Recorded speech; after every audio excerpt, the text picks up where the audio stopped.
No episódio de hoje, vamos mergulhar nos ataques mais assustadores de chimpanzés já registrados. De um fotógrafo renomado que chegou perto demais da natureza selvagem, até uma vila inteira aterrorizada por primatas escondidos nas sombras das árvores. Mas primeiro começamos com o que parecia ser o animal de estimação perfeito. Um chimpanzé querido, criado como membro de uma família suburbana, até que uma tarde trágica mudou tudo para sempre. Número 1. Lily Morgan. Lily Morgan, uma garota de 10 anos, vivia em uma casa ampla e isolada no interior da Pensilvânia com seus pais, Robert e Catherine. O casal Morgan era formado por executivos ricos da indústria farmacêutica que estavam frequentemente em viagens de negócios, deixando Lily aos cuidados de diferentes babás. O que realmente tornava aquela casa única, porém, era Max, um chimpanzé macho de 7 anos, adquirido por Robert como um animal de estimação exótico quando Lily tinha apenas 5 anos. Robert sempre foi fascinado por primatas. Quando surgiu a oportunidade de comprar um filhote de chimpanzé de um zoológico falido, no ano de 2001, ele agarrou a chance imediatamente, ignorando os protestos de Catherine. Ele insistia que o animal seria como um irmão para Lily, e que com os cuidados certos, esses animais eram extremamente inteligentes e perfeitamente seguros. Nos primeiros anos, Max de fato parecia o companheiro ideal. Era brincalhão, afetuoso e claramente adorava Lily. Os Morgan não pouparam despesas para o bem-estar do chimpanzé. Construíram um espaço anexo à casa especialmente para ele, com estruturas para escalar, brinquedos e até uma pequena piscina. Max tinha até seu próprio quarto, com uma cama feita sob medida e uma televisão. Participava das refeições com a família, usava talheres e bebia em copo de vidro. Quem visitava os Morgan ficava chocado com o quão humano Max parecia. Mas ao entrar na adolescência, o comportamento de Max começou a mudar de forma sutil. Tornou-se mais territorial em relação ao seu espaço e aos seus objetos. Pequenos incidentes começaram a surgir, que a princípio foram ignorados ou racionalizados pela família. Em uma ocasião, ele destruiu um sofá por ter ficado sozinho por muito tempo. Em outra, mordeu Catherine ao tentar tirar dele uma barra de chocolate roubada da despensa. Também teve um ataque de fúria quando Lily convidou amigos para brincar, forçando o término precoce do encontro. Robert minimizava os sinais de alerta, dizendo que Max estava apenas passando por uma fase de adolescência, como qualquer humano. Catherine, no entanto, começou a se preocupar de verdade. Ela passou a pesquisar mais sobre chimpanzés e entendeu que eles se tornavam cada vez mais fortes e imprevisíveis com o passar dos anos. A ideia de mandá-lo para um santuário já havia lhe ocorrido várias vezes, mas Robert recusava, alegando que Max era parte da família. Em uma manhã fria de outubro de 2005, os Morgan se preparavam para uma viagem de negócios de 1 dia e meio a Nova York. Para cuidar de Lily, contrataram Jessica Winters, uma estudante universitária de 23 anos. Ela já havia trabalhado com a família várias vezes e conquistado a confiança deles. Não se intimidava facilmente com animais e, inclusive, havia trabalhado em um centro de fauna silvestre. Algo que deixava Robert tranquilo em relação ao comportamento de Max. Na época, as leis que regulamentavam a posse de animais exóticos eram bastante brandas. Isso permitia que famílias como os Morgan mantivessem animais perigosos dentro de casa, com pouca ou nenhuma fiscalização. Embora alguns estados exigissem licenças, muitos não impunham qualquer restrição, tratando primatas como simples bichinhos de estimação.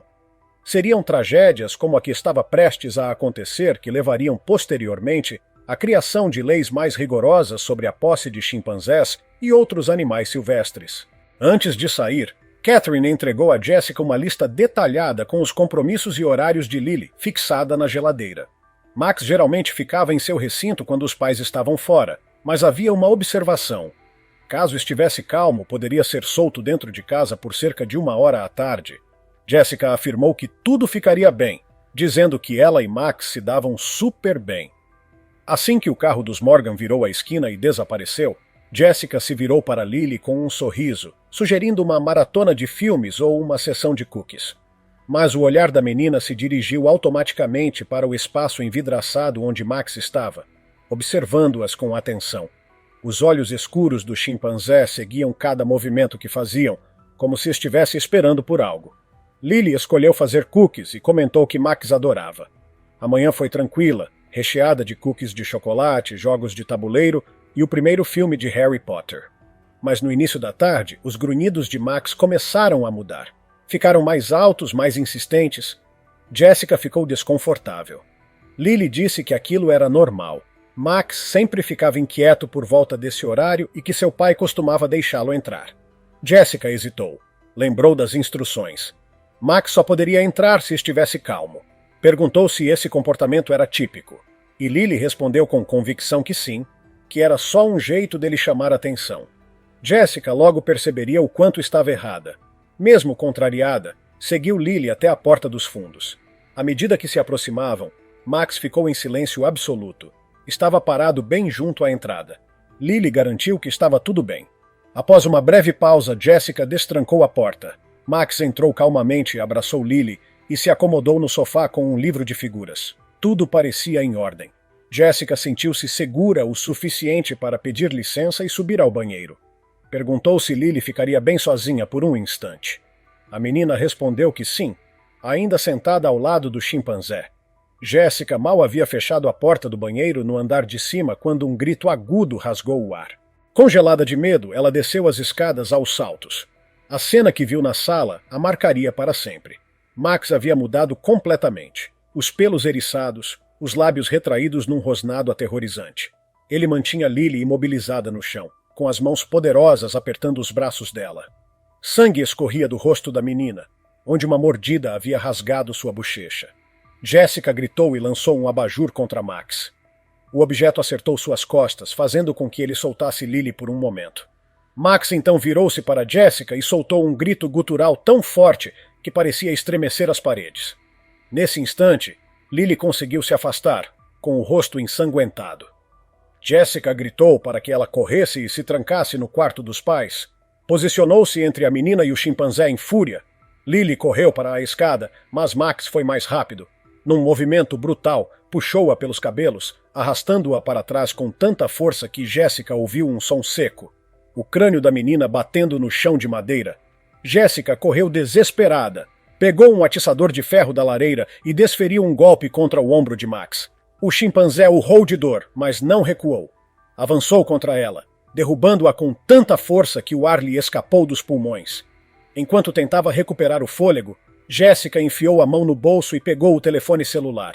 Max voltou a se concentrar em Lily, que agora estava imóvel no chão. Começou a arrastá-la em direção à cozinha. Com os dedos trêmulos, Jessica discou para a emergência e explicou a situação em pânico. Deixou o telefone cair e se levantou cambaleando. Da cozinha vieram sons que jamais esqueceria. Ruídos úmidos e horríveis de carne sendo rasgada, ossos quebrando, entrecortados pelos grunhidos frenéticos de Max. Jessica pegou um pesado vaso de cristal e avançou até a porta da cozinha. Ao ver a cena, vomitou imediatamente. Max estava agachado sobre o corpo de Lily, com as mãos e o rosto cobertos de sangue. O rosto da menina era irreconhecível, o corpo pequeno e inerte. Jessica lançou o vaso com toda a força. O objeto estourou nas costas de Max, espalhando estilhaços. Ele se virou, os olhos selvagens, e correu na direção dela. Jessica fugiu em direção à porta da frente. Com os dedos tremendo, tentou destrancar a porta enquanto ouvia os passos de Max se aproximando. Quando finalmente conseguiu abrir, sentiu as mãos poderosas dele a agarrando por trás. Seus dentes cravaram no ombro dela, rasgando músculos e tendões. A dor era insuportável, como fogo vivo. Movida por pura adrenalina, Jessica conseguiu acertar uma cotovelada no chimpanzé, se soltando. Caiu pelas escadas da varanda, rolou pelo cascalho da entrada e continuou se arrastando até a estrada, sangrando. Max ficou parado na porta, observando. Por um momento, parecia prestes a persegui-la. Mas então virou-se e voltou para dentro da casa. Jessica chegou à beira da estrada antes de desmaiar. Um motorista que passava encontrou seu corpo ensanguentado e chamou socorro. Quando os paramédicos chegaram, ela já havia perdido muito sangue e estava inconsciente. Dentro da casa, os policiais encontraram um cenário de horror indescritível. O corpo de Lily jazia mutilado na cozinha.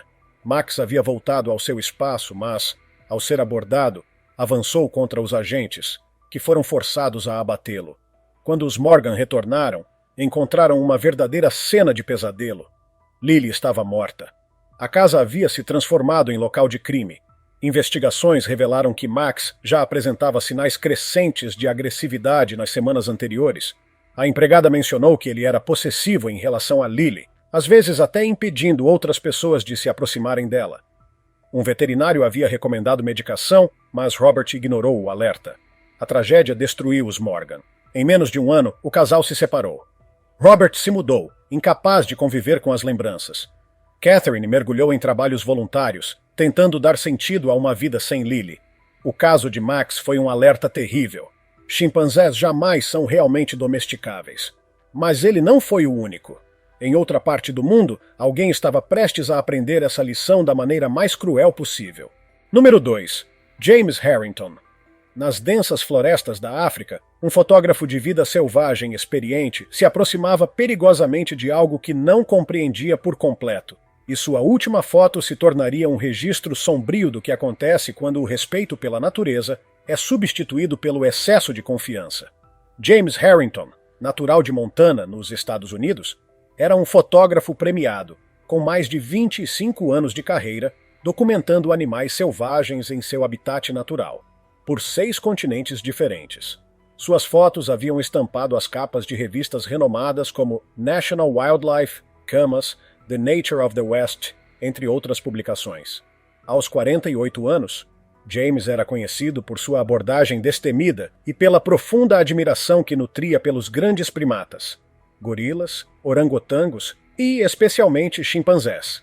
Sua especialidade era capturar expressões, as emoções quase humanas que ele via nos olhos desses animais, o que o tornava um dos mais respeitados no ramo.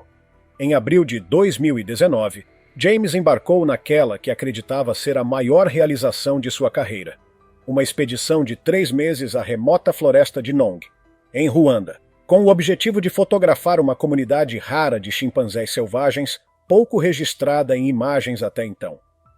Apesar de esse grupo ser estudado há anos por primatólogos, quase não existiam fotos de qualidade mostrando-os em seu ambiente natural. James estava determinado a mudar isso. A jornada até Nong foi exaustiva. Depois de pousar em Kigali, capital de Ruanda, ele enfrentou mais de 8 horas de estrada esburacada até chegar à vila de Kitabi, localizada na borda da floresta. A imensa área florestal, com aproximadamente 1.000 km², abrigava 13 espécies diferentes de primatas, incluindo uma população considerável de chimpanzés. Sua chegada despertou curiosidade. Visitantes estrangeiros já eram raros, e um americano solitário com equipamentos fotográficos sofisticados era ainda mais incomum. Naquela mesma noite, o ancião da vila, Mutara, solicitou uma reunião. Através de um tradutor, ele alertou James sobre os perigos que o aguardavam. Explicou que aqueles chimpanzés não eram como os mostrados em documentários. Eram territorialistas, imprevisíveis e, por vezes, brutais. Contou sobre um ataque ocorrido 3 anos antes, em que um morador local perdeu um olho e vários dedos. James ouviu com atenção, mas descartou as preocupações. Já havia fotografado grandes primatas pelo mundo. Gorilas em Uganda, orangotangos em Bornéu, chimpanzés na Tanzânia. Sentia que conhecia o comportamento desses animais. Sabia quando manter distância e quando recuar. Para ele, os moradores não compreendiam sua experiência. Na manhã seguinte, ele partiu com seu guia local, Emanuel, um homem nascido em Kitabi e com vasto conhecimento da floresta. Emanuel reforçou os alertas de Mutara, dizendo que os chimpanzés daquela região, especialmente os mais jovens, eram menos acostumados a humanos e, por isso, mais agressivos. Durante uma semana, James seguiu as recomendações à risca. Manteve a distância mínima recomendada de 25 metros. Usou lentes teleobjetivas e respeitou os limites. Mas a vegetação densa prejudicava a iluminação e as imagens obtidas não tinham a intensidade que ele buscava. Faltava a intimidade crua, o olhar direto que tornava seu trabalho único. A frustração começou a tomar conta. James sentia que precisava chegar mais perto. No 10º dia da expedição, anunciou sua intenção de adentrar mais profundamente na floresta. Seu objetivo era encontrar uma comunidade liderada por um chimpanzé alfa notório chamado Kiga. Emanuel hesitou.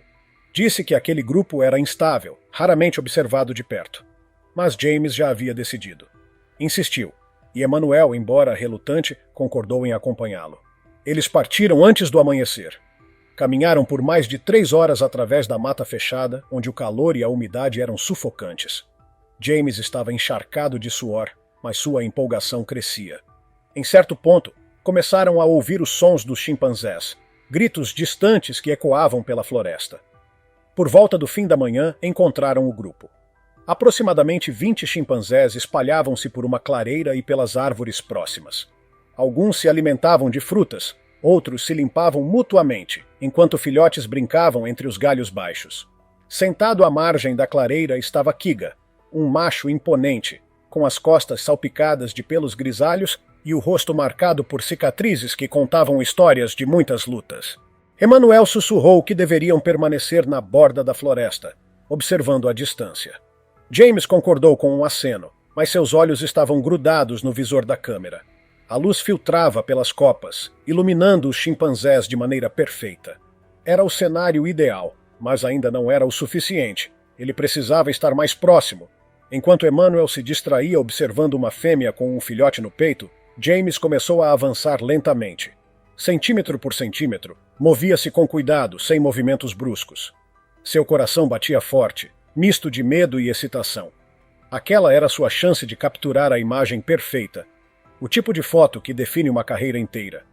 Quando percebeu, estava a cerca de 5 metros de Kiga, metade da distância segura recomendada. Pelo visor da câmera, conseguia ver todos os detalhes do rosto do chimpanzé. Os olhos inteligentes, o senho expressivo, a mandíbula poderosa. Prestes a apertar o botão do obturador, James viu Kiga levantar a cabeça subitamente e encará-lo. O olhar do chimpanzé mudou, de curioso para algo que James só conseguiu interpretar como fúria. O pelo de Kiga se eriçou. Ele se ergueu, revelando toda a sua estatura, pouco mais de 1,5 metros de altura, mas com a força equivalente a vários homens. Emanuel gritou para que James recuasse devagar. Mas já era tarde demais. Kiga soltou um grito estridente que fez os pássaros voarem das árvores. Os outros chimpanzés, que pareciam relaxados, mudaram imediatamente de postura. Agora atentos, alertas. James começou a dar passos para trás, mas tropeçou em uma raiz e caiu. Sua câmera caríssima despencou no chão. Naquele momento de vulnerabilidade, Kiga avançou. Com uma velocidade impressionante, o alfa atravessou a clareira como um raio. James mal teve tempo de reagir. Foi derrubado com um impacto brutal. O ar saiu de seus pulmões enquanto batia de costas no chão. Antes que pudesse se mover, Kiga já estava sobre ele, segurando seus braços com uma força esmagadora. Os dentes do chimpanzé, maiores e mais afiados do que James imaginava, brilharam à luz do sol antes de afundarem em seu rosto. A dor era insuportável. James sentiu o osso da bochecha se partir sob a pressão da mandíbula do animal. Emanuel gritava ao fundo, tentando distrair o alfa. Mas Kiga estava completamente focado no ataque. Outros 2 machos se aproximaram e passaram a morder as pernas de James, dilacerando músculos e rompendo artérias. Enquanto jazia morrendo no chão da floresta, James teve um lampejo de clareza. Todos os anos de experiência, o sentimento de conexão com a vida selvagem, nada disso importava naquele momento. Para aqueles chimpanzés, ele não era um fotógrafo, era uma ameaça. Emanuel conseguiu sobreviver subindo em uma árvore próxima. Assistiu, horrorizado, até que os chimpanzés desapareceram na mata. Quando os socorristas chegaram, encontraram o corpo de James dilacerado. Sua câmera ainda estava lá, intacta. No cartão de memória, a última imagem. Kiga, encarando diretamente a lente da câmera, com um olhar não de empatia, mas de algo antigo, primal, impossível de decifrar. A foto ganhou aclamação póstuma. Foi exibida ao redor do mundo por sua força e intensidade. Mas poucos sabiam que estavam olhando nos olhos do ser que havia encerrado a vida do homem por trás da lente. O corpo de James foi enviado de volta para Boston. Emanuel jamais voltou a entrar na floresta profunda. Em Kitabi, o ancião Mutara passou a contar a história de James para cada novo visitante. Um aviso, escrito em sangue: jamais subestime um chimpanzé. Mas James não seria o último a aprender essa lição. Longe dali, em outra vila cercada pela floresta, outro confronto entre humanos e chimpanzés estava prestes a acontecer, e seria ainda mais brutal. Número 3. Amara Nikose. Na vila de Masso, situada à beira da floresta de Kibale, em Uganda, pessoas e chimpanzés selvagens conviviam há gerações. A relação era de respeito mútuo. Os moradores mantinham distância, e os primatas raramente ultrapassavam os limites invisíveis do território humano. Mas isso começou a mudar.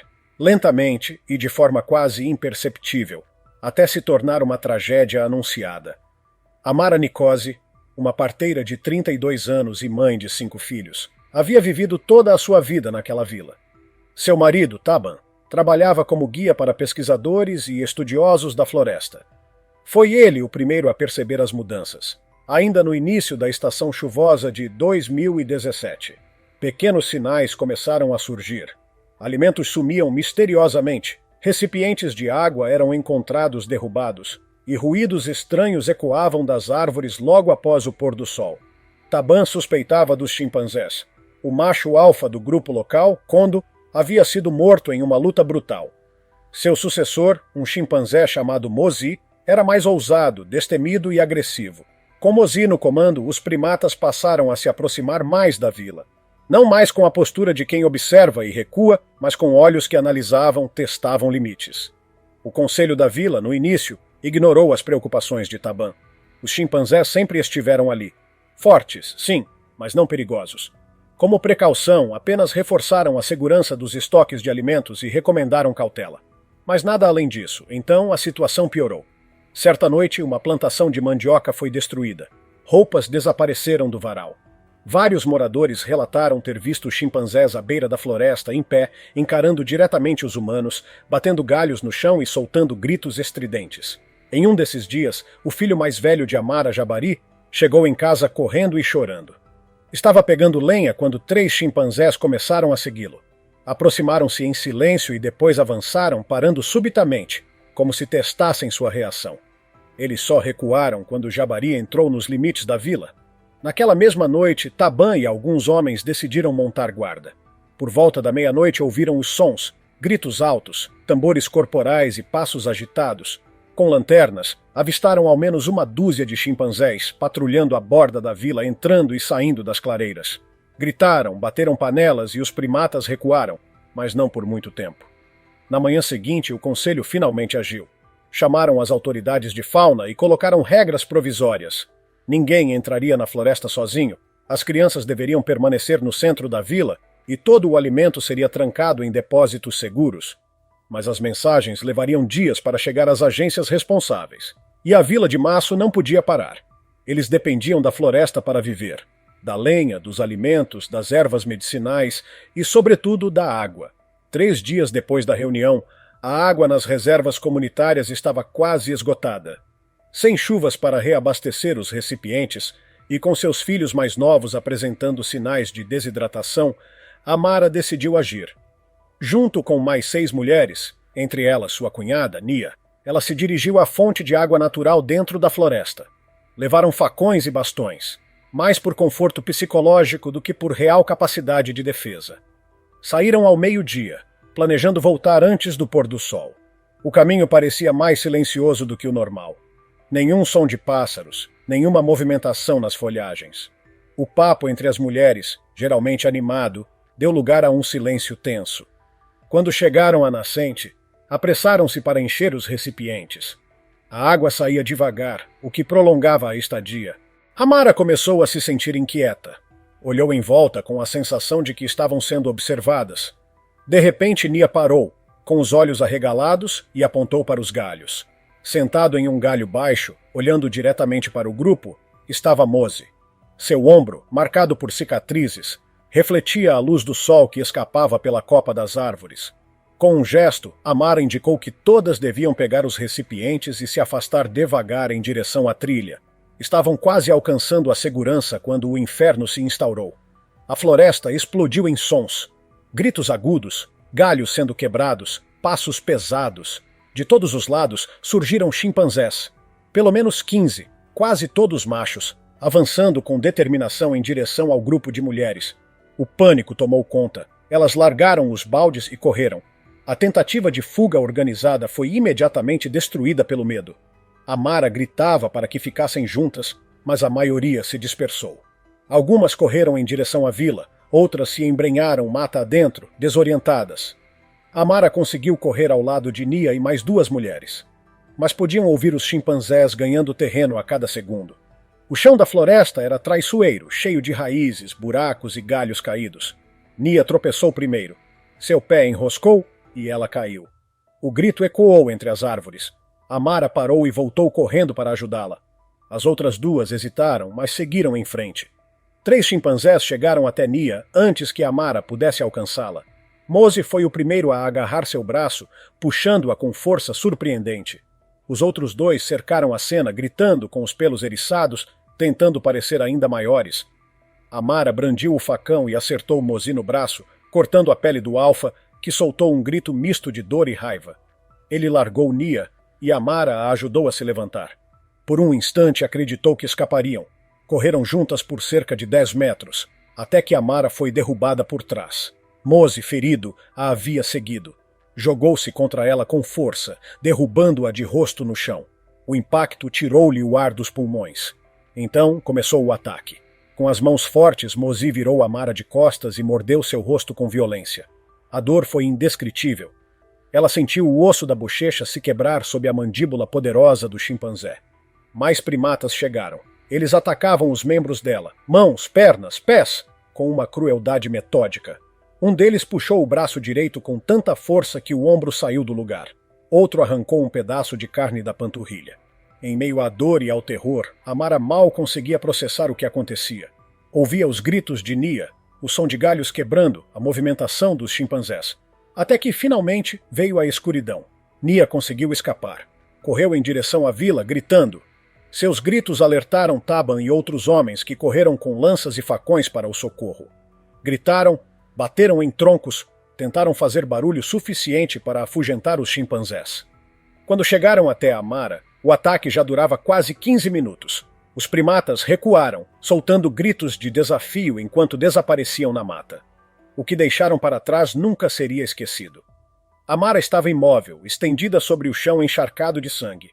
Seu rosto era irreconhecível, o braço direito quase decepado, e partes inteiras de carne haviam sido arrancadas das pernas e do tronco.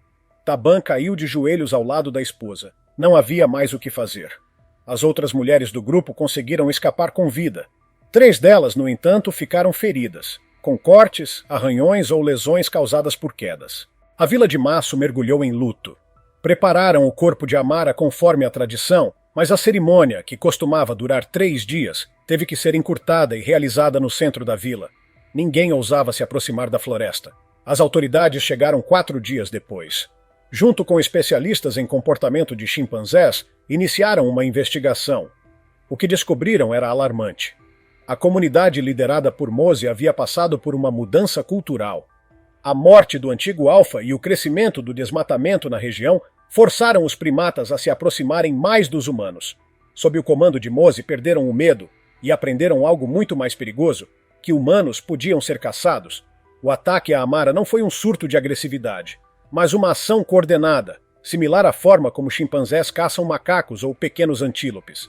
As autoridades transferiram os moradores de Maço para uma nova vila, a vários quilômetros de distância, fora do alcance do território dos chimpanzés. A vila original foi abandonada, engolida aos poucos pela floresta.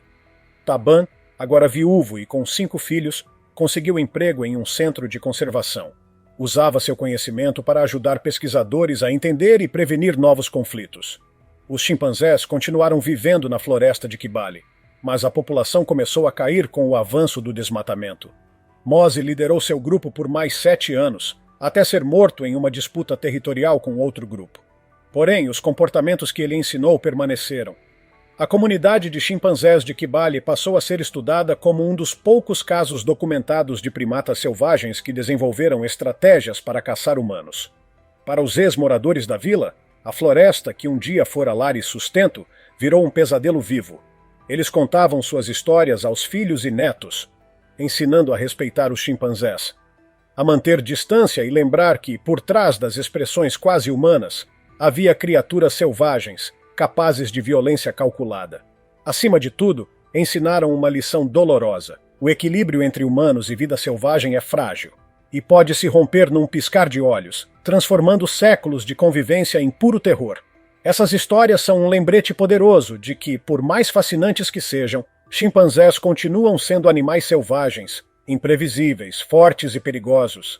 A aparência amigável, os gestos parecidos com os nossos, até mesmo o olhar expressivo, tudo isso pode enganar.